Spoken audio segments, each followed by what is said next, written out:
যিনি নবী করিম সাল্লাল্লাহু আলাইহি ওয়াসাল্লামের উপর প্রত্যেক মাসে আরবি মাসের ঈদুল কারীম যখন আসত ওই রাত্রিটি তিনি তার জন্য হাত করে দিতেন। সুবহানাল্লাহ। ওই রাত্রে আব্দুল কাদের জিলানী রাহমাতুল্লাহি আলাইহি তিনি বেশি বেশি আল্লাহর তাসবিহ পাঠ করতেন, দরুদ পাঠ করতেন। এই রাত্রটা শুধুমাত্র তার ইবাদত তিনি করতেন বেশি বেশি করে। কেন করতেন? ওই দিনে নবী করিম সাল্লাল্লাহু আলাইহি ওয়াসাল্লাম দুনিয়াতে আগমন করেছেন। সুবহানাল্লাহ। নবীর আগমনে আমরা খুশি না গেছে, সবাই খুশি।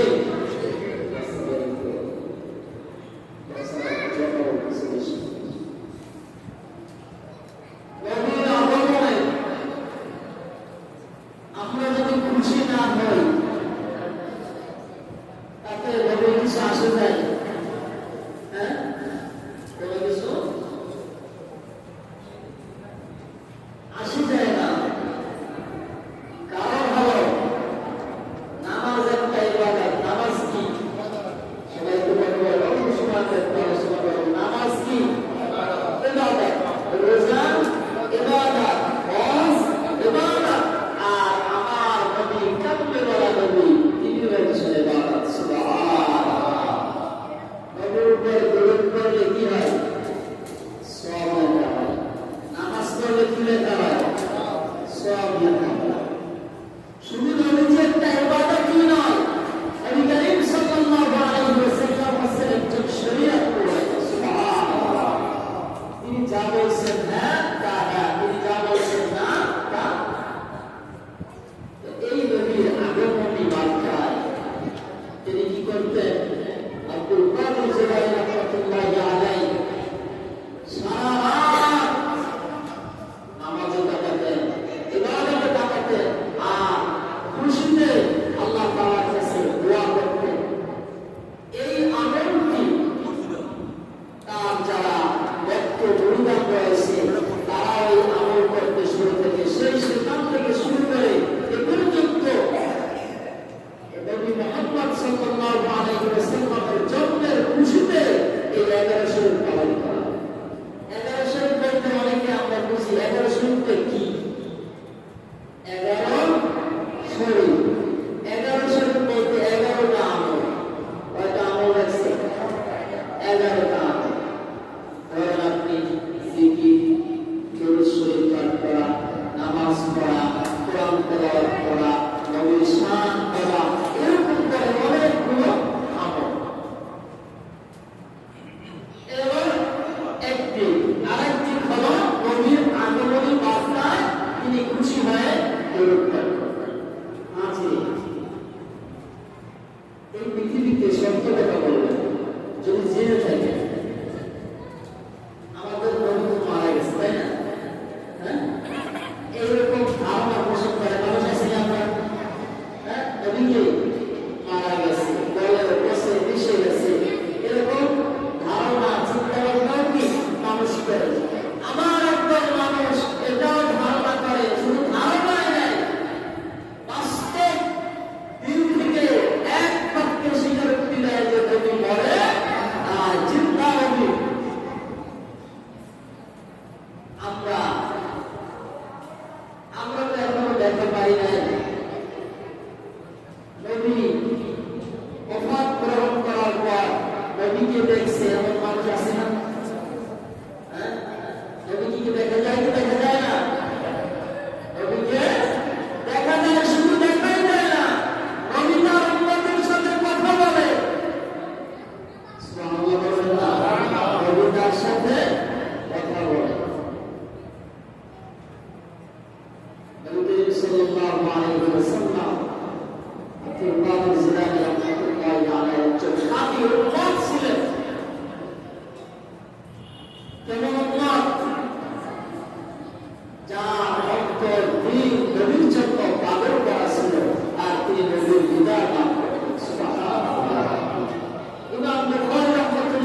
শুধু এটুকুই নয়, আল্লাহ পাক রব্বুল আলামিনের প্রিয় বান্দা আপনারাও সুবহানাল্লাহ বলেন বিশেষ নাই কোন শব্দ আছে বন্ধুর প্রতি কত ভালোবাসা, বন্ধুর প্রতি কত ভালোবাসা, এটা শুধুমাত্র দুজনেই করতে পারে। ঠিক কিনা বলেন? আপনি আল্লাহকে কতটা ভালোবাসেন, আল্লাহ আপনাকে কতটা ভালোবাসে, এটা আপনার মন বলে দিল, দিল বলে দিল। অঙ্ক কোথায় যাওয়া লাগবে না। আপনি আল্লাহকে কতটা ভালোবাসেন, আল্লাহ কতটা ভালোবাসেন, দুজনের মাঝে যে আল্লাহ থেকে দূরে সে বুঝে আমি আল্লাহ থেকে অনেক দূরে। বান্দা যদি আল্লাহ থেকে অনেক দূরে থাকে, কিন্তু আল্লাহ তাআলা বান্দার কাছে থাকেন। আল্লাহ আমাদের বলেন আলাইহিসসাল্লাহু বিকাফিন আবদা। রব্বুল আলামিন বলেন, তোরা আমি কি তোমার ভিতরে ভর্তি নই, আমি কি তোমার জন্য যথেষ্ট নই? সুবহানাল্লাহ। আল্লাহ নিজে বলতেছে, বান্দা আমি কি তোমার জন্য যথেষ্ট নই? যথেষ্ট বুঝে অভিযোগ বুঝে আল্লাহ নিজে অভিযোগ কার? বান্দা। বান্দার অভিযোগ আল্লাহ। শুধু তাই নয়, এখানে আমরা যারা আছি সবাই মুমিন। সুবহানাল্লাহ। সবাই আল্লাহর মুমিন বান্দা। মুমিন বান্দা অভিযোগ কে? আল্লাহ। আল্লাহ পাক রব্বুল আলামিন বলেন, আল্লাহু ওয়ালিয়্যুল মুমিনিন।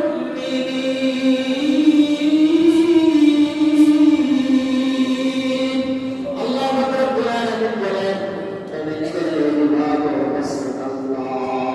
আল্লাহ নিজে বলছেন, তার সত্যতা বলতে পারি। কোরআনে আল্লাহ বলছে আমি মুমিনদের অভিভাবক। আল্লাহ যদি আমাদের অভিভাবক হয়, আল্লাহ আমাদের সর্বশ্রেষ্ঠ বন্ধু, আল্লাহ আমাদের বন্ধু, আল্লাহ আমাদের অভিভাবক। আল্লাহ পাক রব্বুল আলামিন বলেন, আল্লাযীনা আমানু ওয়া কানু ইয়াত্তাকুন। যারা ঈমান আনে এবং আমি আল্লাহ তাআলাকে ভয় করে, তারা আমার বন্ধু। সুবহানাল্লাহ। আমাদের ভয় আর আল্লাহর ভয় কি এক? আমাদের আল্লাহ আল্লাহ রাসূলের প্রতি ভালোবাসা আর আল্লাহর প্রতি ভালোবাসা কি এক? অনেকটা দূরে আমরা এগিয়ে পিছনে পড়ে গেছি, অনেক দূরে আছি। আমাদেরকে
আউলিয়া কেরামদের অবদান রয়েছে।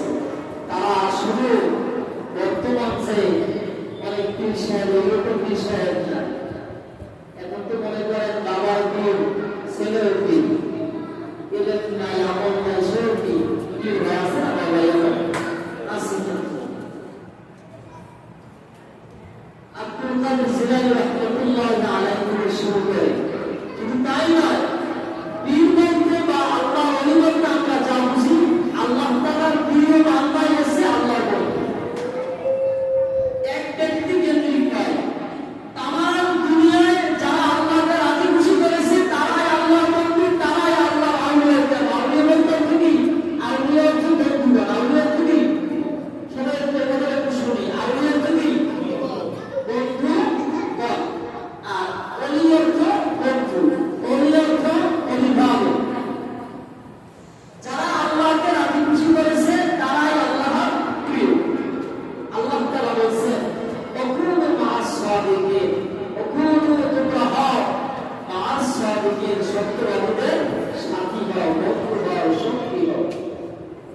আউলিয়া কেরামগণ যারা দিন প্রচার করেছে, আমাদেরকে দ্বীনের রাস্তা দেখিয়েছে, তাদের হাত ধরে আজ আমরা দিন শিখেছি। এই যে মাথার টুপি দেখে, এই টুপিটি আমরা আগে করতাম, এই দেশের মানুষ করত না, টুপি করত না, লুঙ্গি করত না, ধুতি করত। একদিক থেকে কিন্তু আরেক দিক থেকে সব দেখা যেত। হালাল হারাম বিরামন ছিল না। এগুলো শিখেছেন তারা আউলিয়া কেরাম। তো এই আউলিয়া কেরামগণ যে একটা পথ আমাদেরকে দেখিয়েছেন যে এই আমল তোমরা করো, এই আমল করলে আল্লাহ তাআলা প্রিয় হতে পারে। কিন্তু আমরা কি করি জানেন? একটাই বলি কোরআনে যা আছে তাই বলে, আর কিছু মানে না। আমার একটা আছে হাদিসে যা আছে তাই বলে, আর কিছু মানে না। আমরা সব বাদ। যারা ইলম অর্জন করেছে কোরআন হাদিস ইজমা কিয়াস চারটি বিষয়ের উপর জ্ঞান অর্জন করা প্রত্যেকের জন্য ফরজ, এবং এর উপর আমল করা আমাদের জন্য ফরজ। তাইলে বলছিলাম যে আউলিয়া কেরামগণ আল্লাহ তাআলার প্রিয় বান্দা। এই আউলিয়া কেরাম আমাদেরকে যা দেখিয়েছেন, যেভাবে আমল করার জন্য বলেছেন, কিছু আমল আমরা এগুলো চালিয়ে যাবো। বরকত দিবেন কে? আল্লাহ। বলছিলাম অর্থবেলাকার ভাইয়েরা এই যে একটা আয়োজন করেছে, তাদের জন্য আমরা সবাই প্রাণ করে সবসময় দোয়া করব। দোয়া করলে লস আছে? হ্যাঁ, কোনো লস নাই। মুসলমানকে সর্বপ্রথম যে দোয়া শুরু করি, না হলে তার কল্যাণের দোয়া। আসসালামু আলাইকুম রাহমাতুল্লাহ বললেন, আসসালাম, আপনার উপর শান্তি বর্ষিত হোক। আর যে মনে করেন একজন আরেকজনকে দেখতে পারে, সে তো মনে হয় সালাম দিল আর ফিরে তারপরে চলে যায়।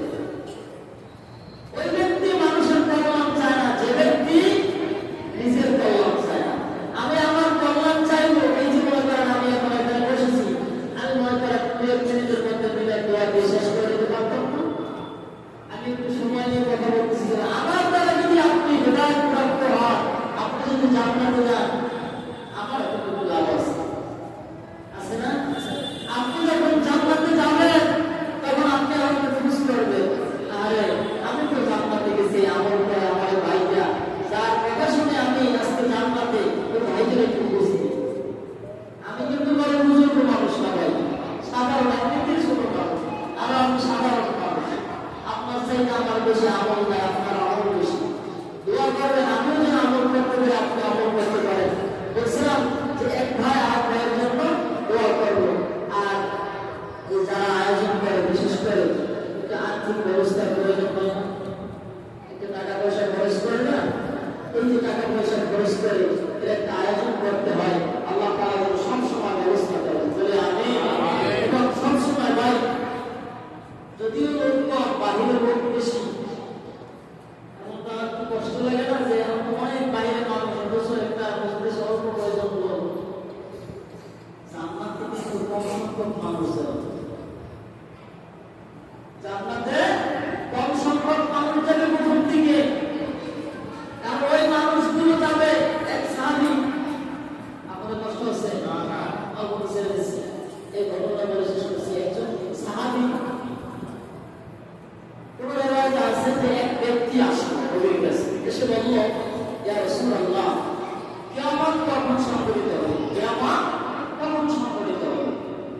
এই কথা বলার পর নবীজি তাকে বললেন, তুমি কিয়ামতের জন্য কি আমল করছো, কি তৈরি করছো এমন যে তুমি কিয়ামত চাচ্ছ তাড়াতাড়ি?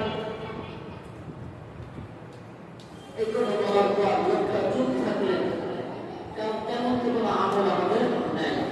তিনি বললেন, আমার তেমন কোনো আমল নাই, তবে আমি আল্লাহ আল্লাহ রাসূলকে সবচেয়ে বেশি ভালোবাসি। সুবহানাল্লাহ। আল্লাহ রাসূল সাল্লাল্লাহু আলাইহি ওয়াসাল্লাম খুশি হয়ে গেলেন, হৃদয়টা মনটা জুড়িয়ে গেল। রাসূল বললেন, ও ব্যক্তি, তুমি শোনো, যে কথা তুমি বলেছো, তুমি আল্লাহ আল্লাহ রাসূলকে বেশি ভালোবাসো, এই কারণে কিয়ামতের দিন আল্লাহ তাআলা তোমাকে আমি মুহাম্মদ সাল্লাল্লাহু আলাইহি ওয়াসাল্লামের শহীদ করে দিলেন। সুবহানাল্লাহ। কি করছে? শুধু নবীকে ভালোবাসছে, আল্লাহকে ভালোবাসছে, আর কোনো আমল নাই। আমরা যারা আছি ভাই, পাঁচ ওয়াক্ত নামাজ পড়তে পারি না, রোজা রাখতে পারি না, ভালো কাজ করতে পারি না, তবে আল্লাহ আল্লাহ রাসূলকে ভালোবাসা একটু তার জন্য করতে হবে। সবচেয়ে বেশি ভালোবাসবো কাকে? আল্লাহ আল্লাহ রাসূলকে সবচেয়ে বেশি ভালোবাসবো, হৃদয় থেকে ভালোবাসবো, তাহলে আল্লাহর প্রিয় হয়ে যাবে, আল্লাহর বন্ধু হয়ে যাবে। আমরা প্রত্যেকে এই 11 শরীফ উপলক্ষে আমাদের যে আয়োজন, এক ভাই আরেক ভাইকে দাওয়াতে নিয়ে আসবেন, একটা নেক আমল যদি করে, এই নেক আমলের উসিলায় আপনি জান্নাতে চলে যেতে পারবেন। এরপরে এই যে মেহমানদারি আয়োজন করে, এটা একটু বলবো না, আমি বিশাল বলবো। কারণ হলো প্রত্যেক দান সাদকা এগুলো তার মা বাবা আপন যারা আছে তাদের কবরে পৌঁছে, এবং এই মজলিসে দোয়া করা হয়, আমি গুনাহগার, আপনি নেক আমল করে আপনার দোয়া যদি কবুল হয়ে যায়, এই সমগ্র এলাকার সব মানুষগুলোকে যদি আল্লাহ মাফ করে দেয়, আল্লাহ কি কোনো অভাব হবে? কোনো কমতি হবে ভাই? কোনো কমতি হবে না, আল্লাহ তাআলা মাফ করে দেবে।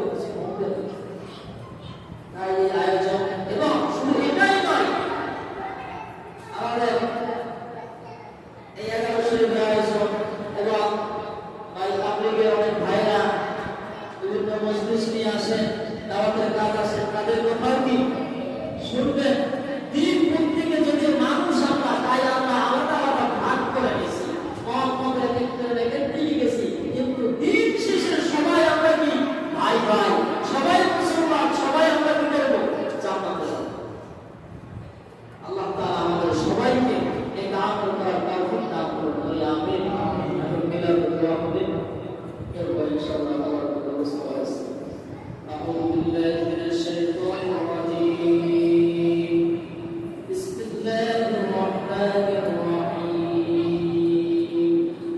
মা কানা মুহাম্মাদুন আবা আহাদিন মিন রিজালিকুম ওয়ালাকিন রাসূলুল্লাহ وخاتم النبيين وكان الله بكل شيء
জানিয়া তুলসী গুনা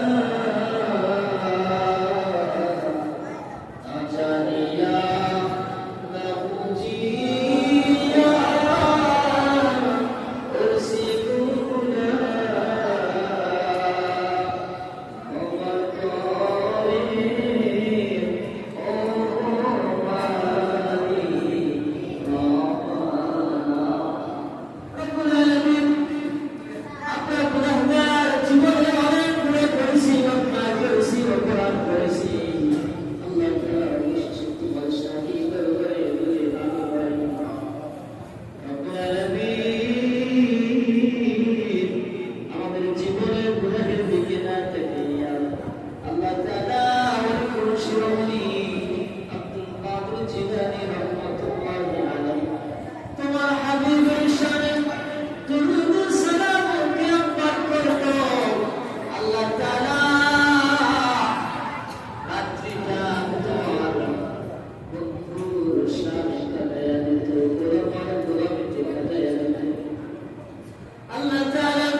আমার করে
ও যে সকল ভাই বোনেরা প্রবাসে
رب ارحمهما